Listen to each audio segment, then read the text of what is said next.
Well, hello to everyone. Thank you for coming today.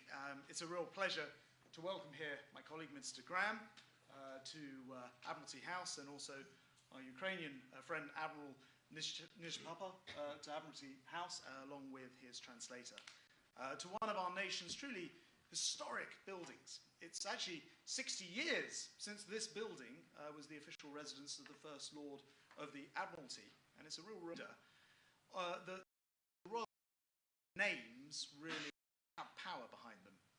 Built in the 1700s, in the following century, this was the actual location for the body of Admiral Horatio Nelson, who himself laid in state here. And in the 20th century, again, right here, the First Lord of the Admiralty, during 2 world wars, was of course one Winston Churchill. So when we think about Admiralty House, we don't just think about anonymous on Whitehall, we think of a living embodiment of some 3 centuries worth of British naval history. Now, the resonance of a name isn't just confined to the Royal Navy. If you consider Ukraine, for example, next year marks 10 years since Russia invaded Crimea. And back then, all that remained between the invader and conquest were 60 crew members of a mine warfare vessel. That lone ship sailing strong against the might of the Russian Navy. And it took a remarkable 3 weeks before the Ukrainian and the proud crew members were removed from that ship. At an earlier stage, that was a ship that was once captained by our Admiral Oleski. Thank you very much for being here today. By then, of course, by then the name of that little ship, the Cherkasy, or Cherkasy, had become a legend, and that legend endured. Verbal finger to the Russians. The brave forces on Snake Island are threatened once more by the Moskva, memorably told the Russians where to go, in unforgettable words that I won't repeat this morning. But that is really no surprise, because it turned out that the soldier who uttered those words also happened to come from the Cherkasy region. And as Ukraine marked its Armed Forces Day last week, its navy could reflect on defiance of Cherkasy-like proportions. If you consider, despite having lost nearly 2/3 of its fleet after Crimea, they've managed to naval headquarters, Sebastopol. They've smashed Russian naval vessels through the pioneering work of sea drones. They've wrestled control over the western Black Sea, and sinking one of Russia's biggest names, the Moskva itself. Ukrainians have proven more than once that their navy is more than just a navy in name only, and we must help them from the water just as it must on the battlefield itself. And that's the only way to ensure freedom, navigation of the Black Sea. The only way to ensure Ukrainian vessels operate free from Russian bullying, to allow unimpeded transport of their vital grain and steel to the 4 corners of the world. Which is why we're going to do 3 things to restore the great name of the Ukrainian Navy. First, we're training Ukrainian sailors. In the remote waters of Scotland, the Navy's been passing on their knowledge and skills, but it's not enough to have sailors. Ukraine must have the ships. So second, we're taking on the leadership mantle of the Maritime Capability. My friend Bjørn and I have been working to understand the Ukrainian requirements. So now before us is a clear roadmap, or perhaps a sea chart, I'd say, Bjørn. To make sure we succeed, we want partners, and we've reached out to those already involved in supporting Ukraine's Navy to become framework nations for the coalition, and we'll be able to say more. Their capability. Today I can announce the UK is gifting 23 on and offshore raiding craft and 20 rapidly deployable Viking vehicles. I can also announce we're supporting Ukraine to procure 2 maritime counter vessels from the UK.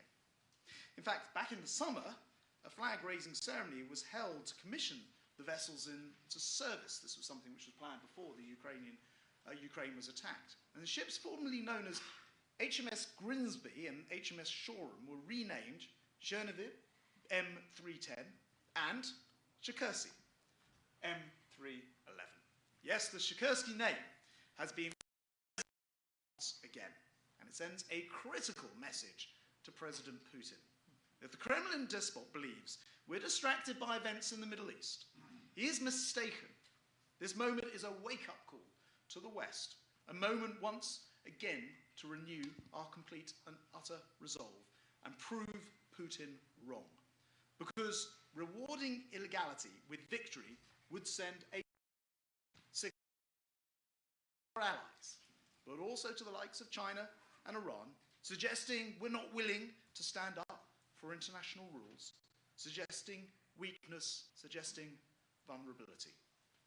So, securing the seas is the only way to defeat a tyrant like Putin and guarantee the long-term independence and prosperity for Ukraine and for the whole of Europe. Back in 1939, when Winston Churchill returned to Admiralty House, a signal went out to our fleet, saying simply, Winston is back. Today, the Chelsea is back, which a decade ago stood defiant and turned. And it's sending a message of its own to aggressors. Ukraine will rule the waves. Ukraine is back.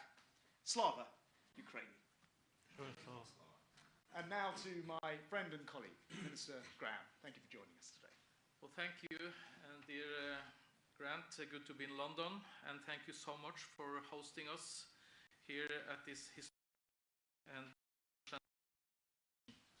and I want to start my remarks with thanking you and the United Kingdom. Your leadership in Ukraine has been so crucial, and it has helped us to our part as well. When it comes to the training of Ukrainian soldiers with the operational Interflex, when it comes to supporting Ukraine with the weapons and defense material through the International Fund for Ukraine, and a lot of other bilateral and multilateral initiatives as well, where we have been cooperating closely. And now we are here together again, taking an important step forward in helping Ukraine defend themselves and fight back. And I would like to thank the Union for taking the initiative to create this Maritime Capability Coalition, and Norway is happy a co-lead nation in this important work. We are as determined as ever to help Ukraine succeed, for their sovereignty and freedom, democracy of course, but also for our security, for Euro-Atlantic security. The coalitions being established, we are sending a clear message. We are in this for the long haul, and helping Ukraine to build a lasting naval capability is an important part of this. We will help Ukraine strengthen its naval defenses and improve ability to operate along their own coast. Freedom of movement and open trade routes in the Black Sea is crucial. The United Kingdom and Norway are both seafaring and maritime nations, and together with many other countries in this coalition and with Ukraine, of course, we can contribute with maritime experience, new technology, thinking. This will be a long-term project, and the support will require a lot of work for many years to come, while we at the same time will continue to help Ukraine in the short term with their immediate needs as well. So we really look forward to this cooperation. Very much indeed. Thank you for taking the time to join us today. Now, I think we've got a video from our colleague, the Ukrainian Defense Minister, Minister Umerov, and if I can just ask both of you to step slightly to the side just so that can be seen. Dear Secretary of State for Defense Shapps, dear Minister Graham, distinguished colleagues and participants.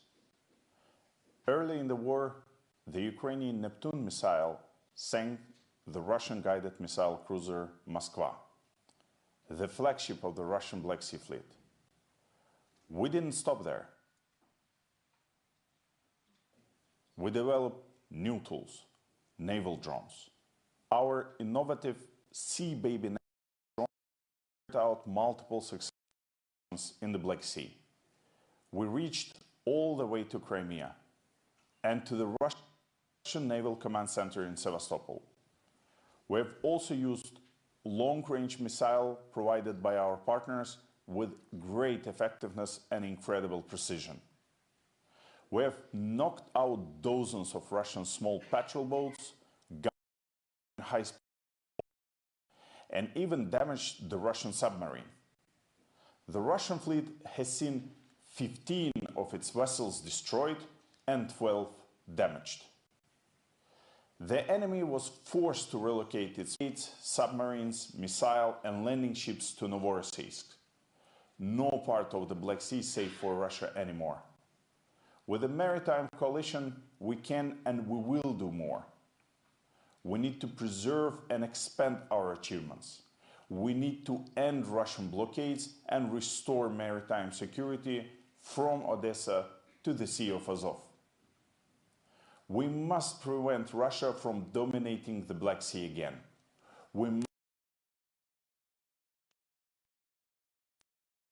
The Ukrainian people are blessed to have such reliable partners. We are thankful for your overall assistance and commitment. We're grateful to the United Kingdom and Norway for billions of dollars in military, humanitarian, and economic assistance.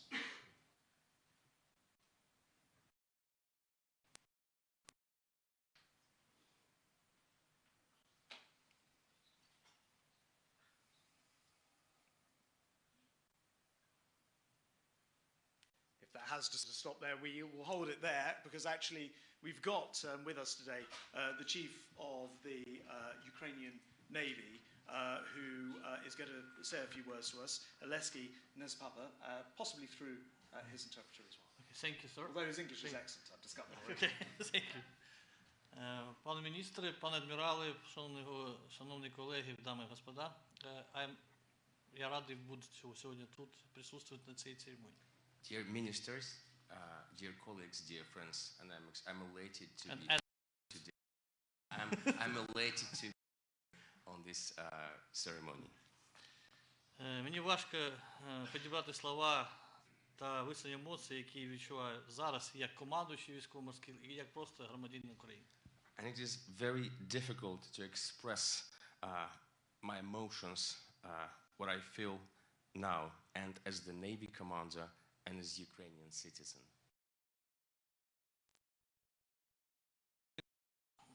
Яка зараз відбувається в Україні, її дуже чітко пояснено. Яке, мабуть, висловили, що багато років тому сер Вінстон Черчилль. And Winston Churchill, a long time ago, expressed and explained what is going on in Ukraine at the moment. Росіяни захоплюються силою, і немає нічого, до чого вони мали менше поваги, ніж до військової слабкості. What Russians admire most is strength, and there is nothing for which they have less respect than military weakness. І та сила, яка зараз є в Україні разом з своїми партнерами, вона And the strength which is in Ukraine at the moment with our partners, this will unite us. Як командуючий, я розумію, що завдяки вашим величезним зусиллям потенціал українських військових сил поступово буде зростати, що дозволить ефективно і якісно виконувати завдання захисту суверенітету України, економіки в цілому.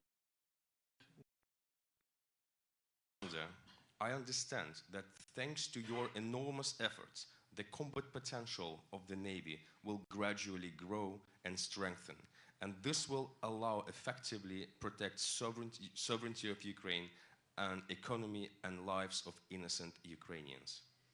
Як громадянин, я безмежно радий і вдячний всім вам за те, що моя країна не залишається сьогодні сама на сам з переважаючим силами противника. And as Ukrainian citizen, I'm infinitely happy and grateful to all of you that my country was not left alone with superior enemy forces. Його задача – це фізична України, її культури, мови, традиціям та нашим цінностям. Whose main aim is to physically destroy Ukraine, eliminate its culture, language, traditions and values. Користуючись нагодою, хочу висловити слова щирої вдячності всім присутнім учасникам урочистої церемонії за вашу величезну підтримку, завдяки якій Україна продовжить боротьбу за існування.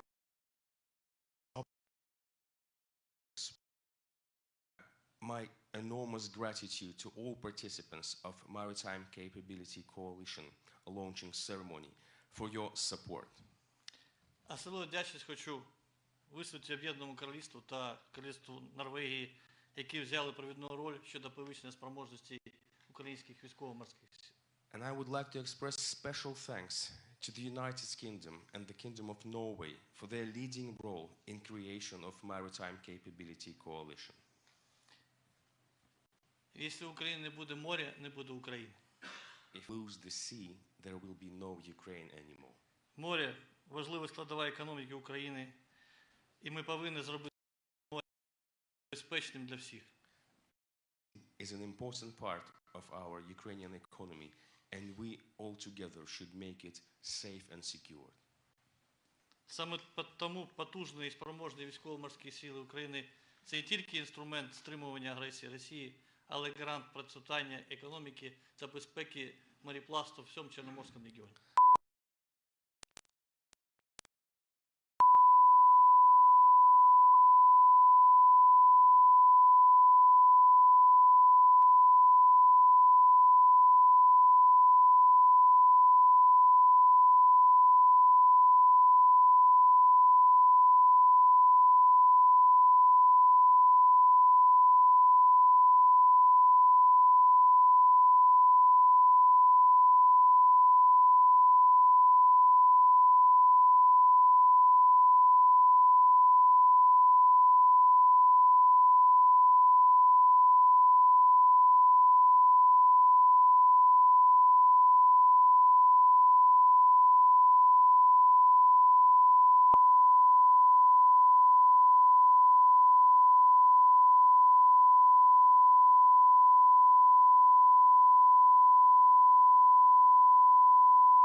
Час, який триває ці підтримка України.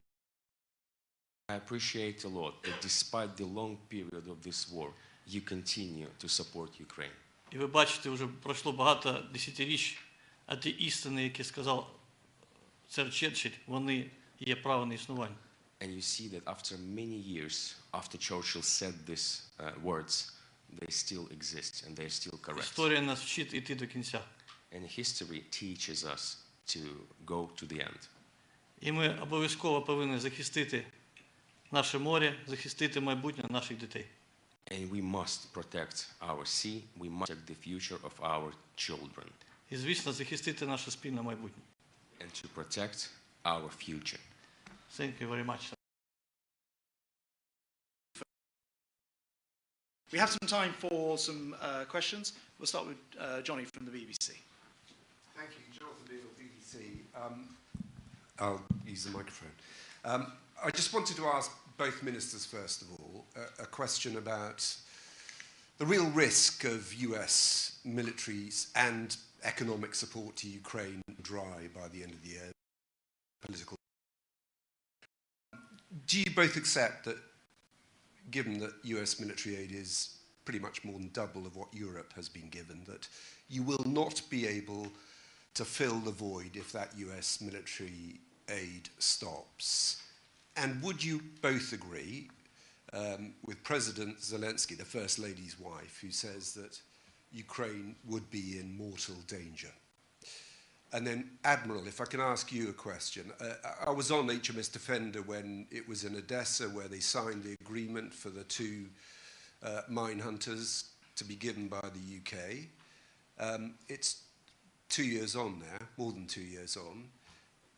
How are you going to get these ships into with Turkey essentially controlling access into the Black Sea?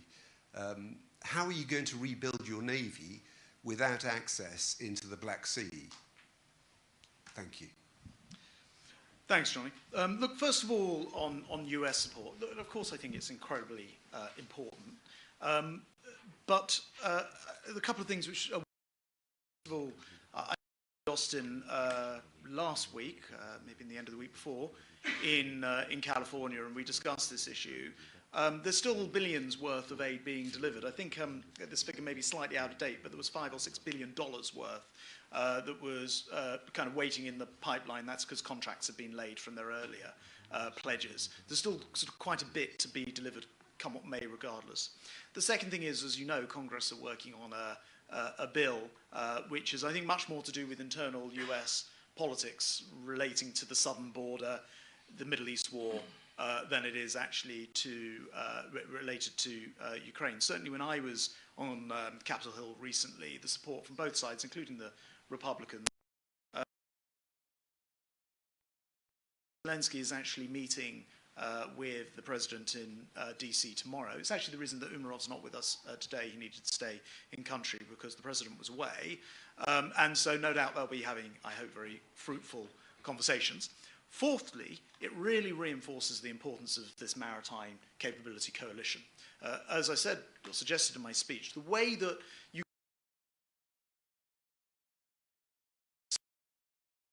is to restart their economy in a meaningful process. And it's really been through those conversations that I've had with Zelensky, with Kubrikov, and with my colleagues that we've ended up with a plan, which is this Maritime Coalition, which again actually operates under some US further coalitions in different areas as well. And then lastly, though you didn't question to me, I will just comment on the Montreux Convention, because I was in Turkey just, I think also the week before last actually it was. You know, it is clear to me that the Montreux Convention also works to the advantage of Ukraine. There's been a large number of their naval assets, and they have no way of replenishing them. What we're launching today through this coalition, Maritime Coalition, is both the short-term assistance and aid to Ukraine, the different vessels that we're providing other than those mine hunters, but also the long-term aspects of what would a front-footed, Western, sort of NATO-orientated navy look like. The training on these ships and the work that they can do, not just in the Black Sea, is also actually critically important. Of course, the idea of these shifts going across was something from before the war itself, or at least the February 22 war. So you're right to say it's been a long time in coming, and I'm pleased we've reached today's important moment as part of the wider Maritime Coalition. Bjørn. Well, yeah, I agree with my colleague here.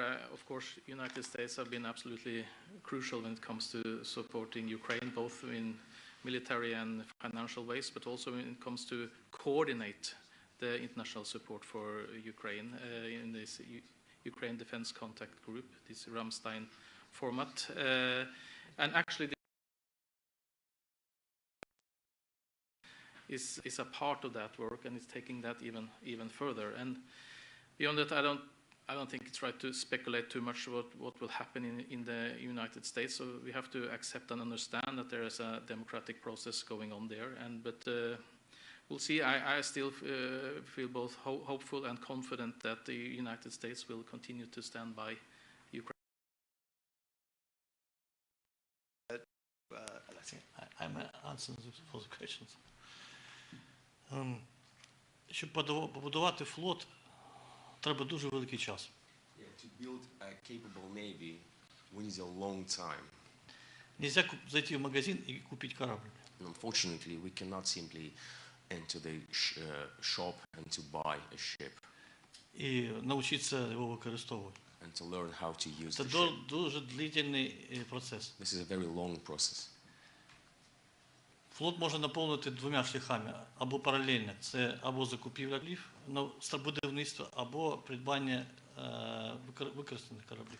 And to develop the navy, there are two ways: to buy a used one, to build a new one ships. Якщо ми кажемо про будівництво кораблів, це, мене адмірали не дадуть соврати, це 2, 3, 4 роки на один We корабль. are talking about the building of the ships. We need 2, 3, 4 years for one ship.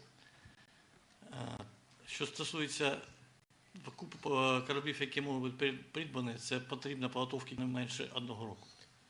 To existing ships, we need to train the crew up to 6 months Для того, щоб він повністю готовий застосуватися за призначенням. in order to make the ship ready to be used in a combat operation. Тому ця коаліція це не тільки на 1 рік, це на дуже довгий період. So I believe this coalition is just for 1 year. Is this for a very long period? Майже ми плани составили до 35-го року. So we created a plan up to Що 2035. стосується безпосередньо протимінних кораблів Черкаси-Чернігів. Speaking about the sea mentioned MCM ships Черкаси Чернігів, Я дуже вдячний Київському флоту, що вони забезпечили підготовку 2 моїх екіпажів, і вони майже готові і майже сумісні з I'm extremely grateful to the United Kingdom for doing their best and in training the crews and preparing the ships. Це 2 корабля, які вже хоч зараз можуть приступити до виконання завдань за призначенням. These are 2 ships which are ready today to commission. Все це зроблено завдяки підтримки Великобританії. And this is all was done due to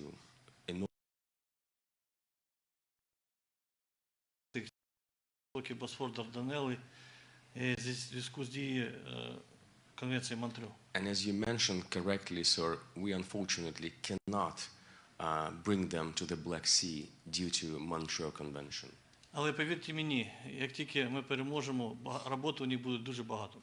But I am sure, and believe me, as soon as we win this war, they will have lots of work to do in the Black Зараз Sea. Чорне море саме небезпечне зміни небезпеки в Європі.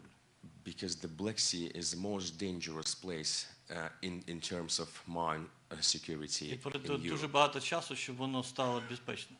And we need much more. І ці кораблі будуть для цього призначені. And this ship will do this job.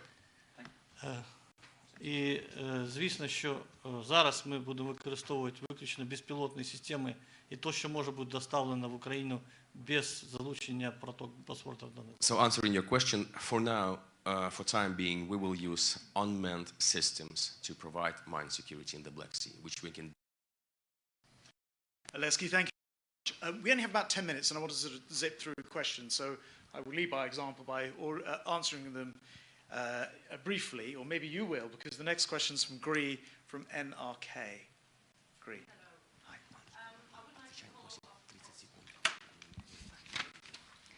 I would like to follow up on the previous question, and if you can be a little bit more specific, please.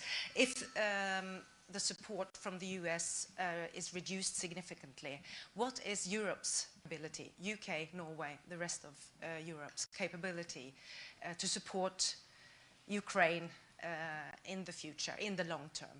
And also, if I may ask you about the risks connected to this term coalition, what risks does that represent from Russia? Thanks very much. Will. Well, I can reiterate what I just answered. I don't think it's right for me to speculate too much in what will happen in the United States. They have been very strong in support for Ukraine so far, and as I understand, it's really a broad support in the Congress as well. Related to this or connected to this, and they will have their process, but what I've heard in the Ukraine Defense Contact Group, there will be so unanimous support for Ukraine from the presidential administration in the United States as well. And but of course we have to do our part. We have to really step up, and to this work with these coalitions is a part of this. You know, we are all doing, have been doing for some time, but still we can see how we have to see how can we get more out of this? How can we coordinate even better? How can we contribute as a whole even more done? That's the purpose of this. Bjørn, thanks very much. The other thing I'd say is actually, although there's 3 flags on this Maritime Coalition, this morning, I think by this evening, you'll see over 20. There are many other countries who are going to be joining us, and I may have just ruined a press release for somebody at the end of the day, but there are further discussions this afternoon. This is a truly global affair. And then my only other point would be to your question about actually genuinely step up and look after its own security. I believe this for a very long time, Ukraine aside. We can't carry on expecting the US to always ride in to the rescue of Europe. I do also think it's in the interests of the US to do so, because they'll want to show one autocrat that other autocrats wouldn't benefit from a similar approach elsewhere in the world. So I believe it's in America's interest as well. But Europe absolutely needs to step up. It's one of the reasons why we're working to increase our military spending as well. Just a few moments left. I'm just going to ask Dom from Telegraph to jump in. Dom, there's a microphone coming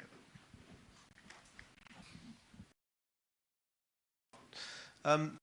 On that last point you said there, Minister, so Britain's been very one of the leading nations the last couple of years in military aid to Ukraine, 2.3 billion each of the last 2 years. Next year's amount is not mentioned yet, but we should expect something similar, I'm sure. Would it be at or above the rate of inflation? And for the hugely violent storm in the Black Sea, how has that degraded Russian defences around Crimea and Novorossiysk, and are there any opportunities there for you to take advantage of? Thank you.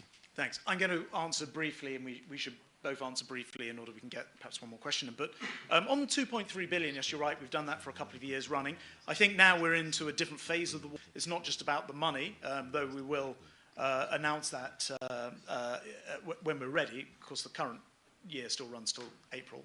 It's not just about the money, it's also about the other work that goes on. Things like this Capability Coalition are absolutely essential to helping to strategically organise things.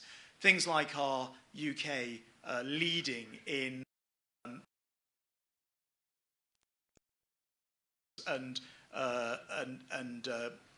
equipment and training, and always being the first to the punch with those things, and then leading other countries in themselves have a value connected to that. So our stance will remain entirely front-footed.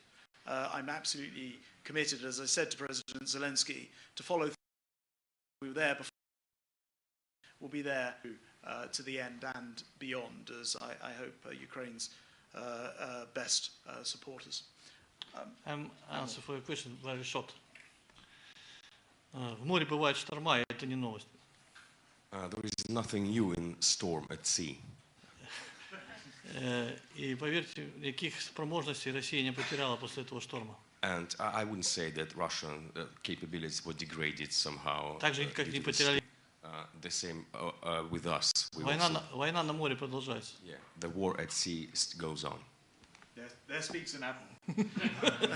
We've got probably time for one more. Tonya from TV2. We have the microphone over to you. What steps are being taken to address concerns like Ukraine fatigue and donation shortages? And also, if I may, are there any specific restrictions regarding the use of any maritime donations to Ukraine? Bjørn, do you want to? Well, when steps to make sure that we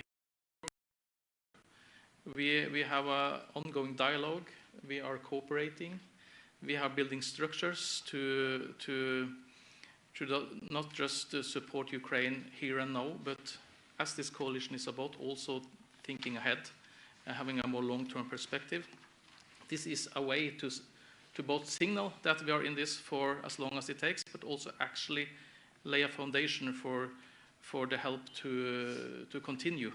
So, and we have these coordination mechanisms and so on to make sure that we can continue. And as you know, in Norway we have a unanimous support in Parliament for a 5-year nonsense. One way to do it. So, yeah, and also when it comes to being able to support Ukraine, then we need the industry to step up, and we are cooperating closely with the defense industry as well, so that they can produce what need to be donated as well. Thanks very much. To say, I think the whole world's really impressed by the multi-year. I was asking Bjørn about how you delivered it beforehand. The multi-year support, I think, is incredibly helpful for Ukraine to know that's happened and that's happening. And I think it's an interesting insight for us all. Look, on Ukraine fatigue, what you don't see outside of this room is that we get together every month, I think, and get together in something called the Ukraine Defence Contact Group.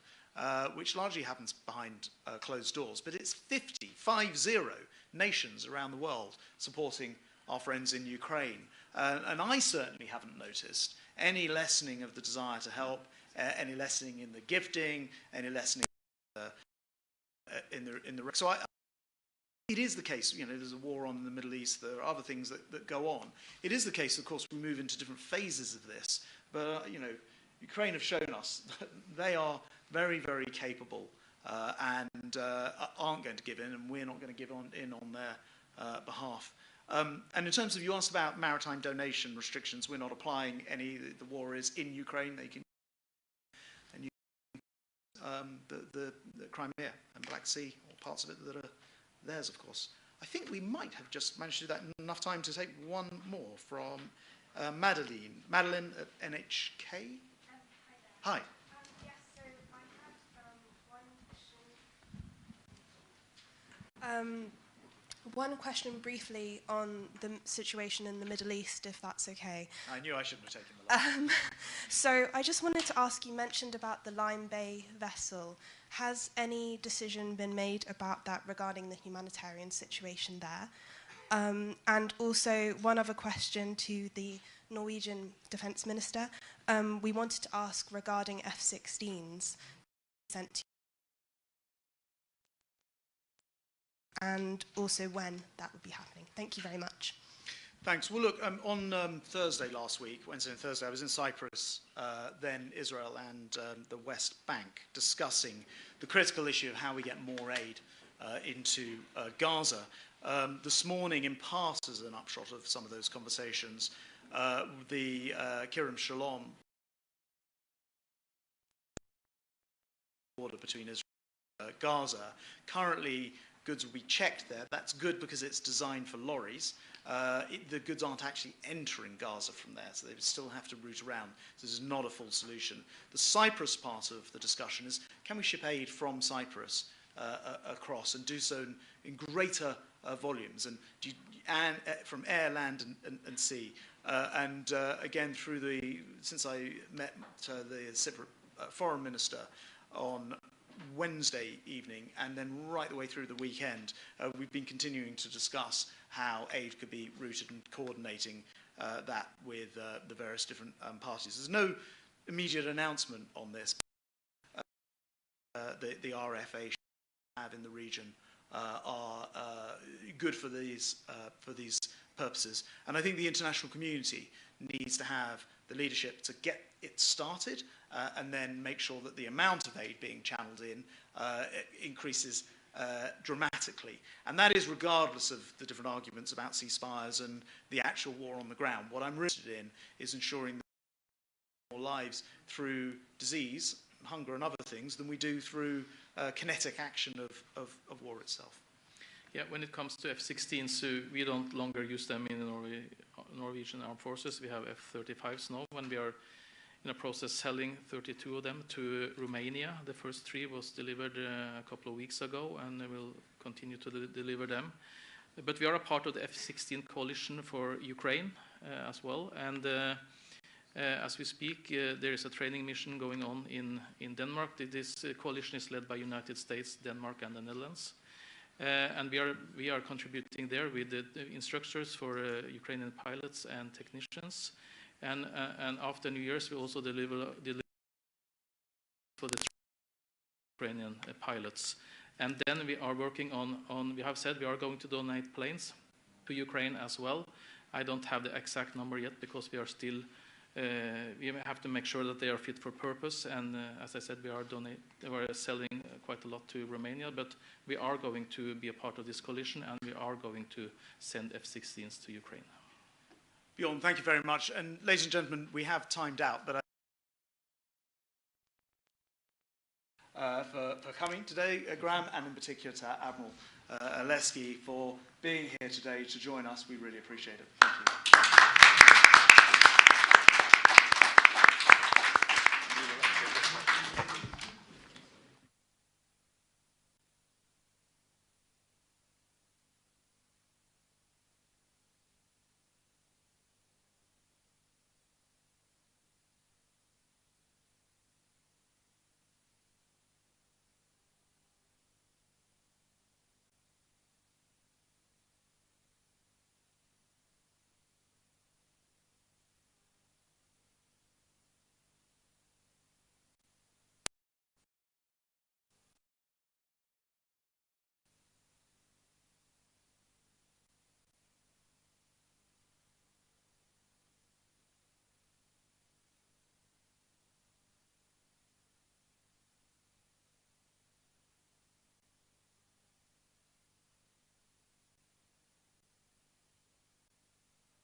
Good afternoon, or just about good afternoon, everybody. Thank you for coming. As Secretary of State, my focus has always been on delivering for the people of Northern Ireland who expect and deserve that matter to them. To that end, for a number of months, the UK government has been working to address the DUP's concerns on the Windsor Framework. I continue to engage with the DUP, and as I've said before, these discussions are making progress, but I'm not going to provide a running commentary. Alongside those negotiations, I'm now convening the Northern Ireland Party leaders here today at Hillsborough Castle to talk about ensuring financial stability and sustainability for Northern Ireland. I want to agree the basis upon which the Northern Ireland Executive can return on a stable financial footing. I also want to ensure that public services meet the needs of the people of Ireland. The UK government is willing to help, but all of these issues can be best addressed by the return of locally accountable institutions built on secure foundations. And I hope our work together over the next few days will do exactly that. Thank you very much. Chris, will you take questions from us then?